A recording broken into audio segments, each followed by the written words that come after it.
just thinking lately how weird it is to live in a city like Florence that other people dream of visiting, because Florence is basically on everybody's bucket list, or Italy overall. Okay, let me close it.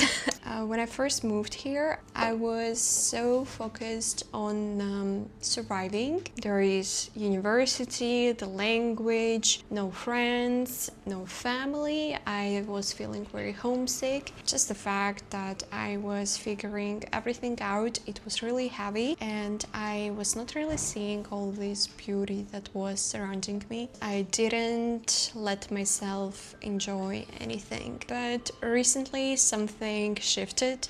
Maybe it's the fact that I'm about to graduate and I don't have exams anymore, like life is changing slowly. I want to say that I started to notice things differently. Anyway, let me finish my makeup and get out of the house because the weather is just tempting.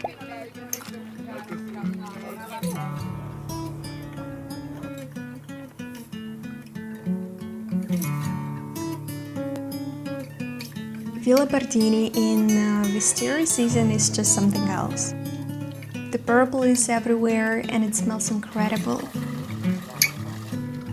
Since the tourist season is fully back on, which you can feel the second you get anywhere near the center, here in the garden, nevertheless, it's still quiet enough to just breathe and enjoy the views. You can see the whole city from over here, and it's one of those views that never gets old, no matter how many times you see it.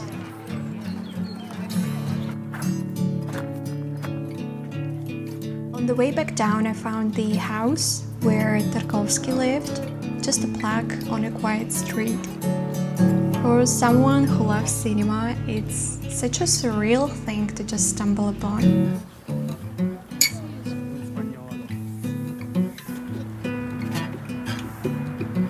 And then closer to the Duomo, this voice appeared out of nowhere, echoing off the stone.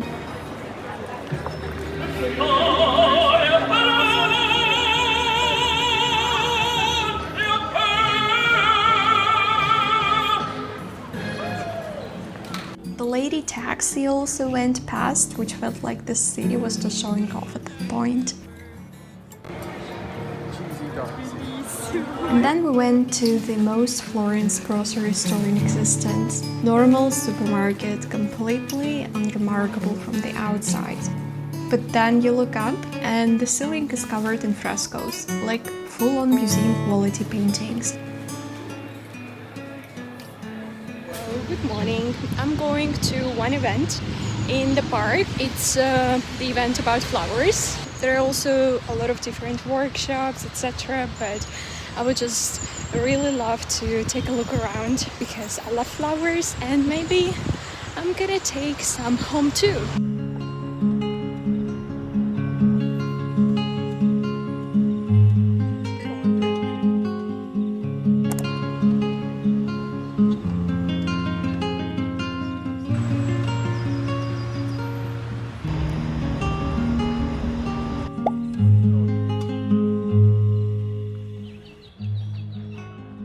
After walking there for a while, I think my boyfriend and I were genuinely the youngest people there by about 30 years.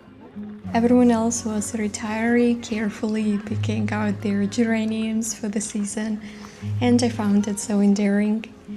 I spent a very long time close to the greenhouse, looking at the terrariums and the lemon trees.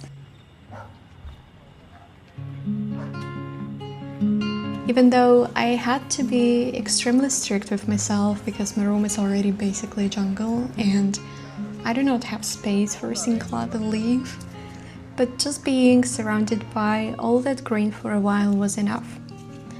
I don't have a way to explain what Florence feels like on days like this without sounding like I'm exaggerating, so I'll just say I think I'm finally falling in love with it properly. And it only took me a year and a half.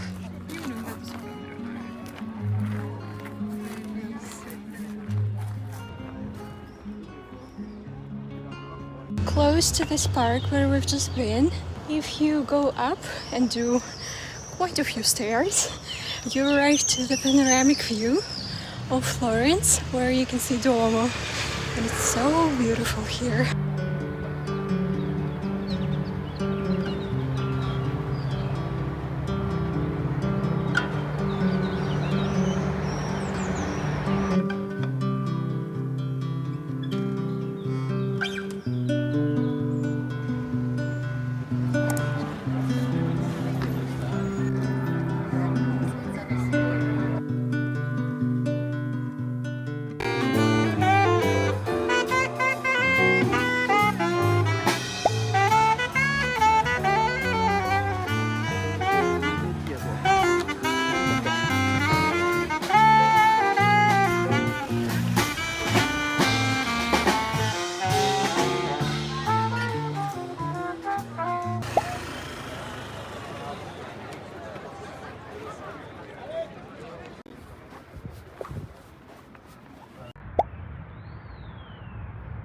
It just so happened that today is another day when I decided to go and see the parks of Florence, and thanks God there are many.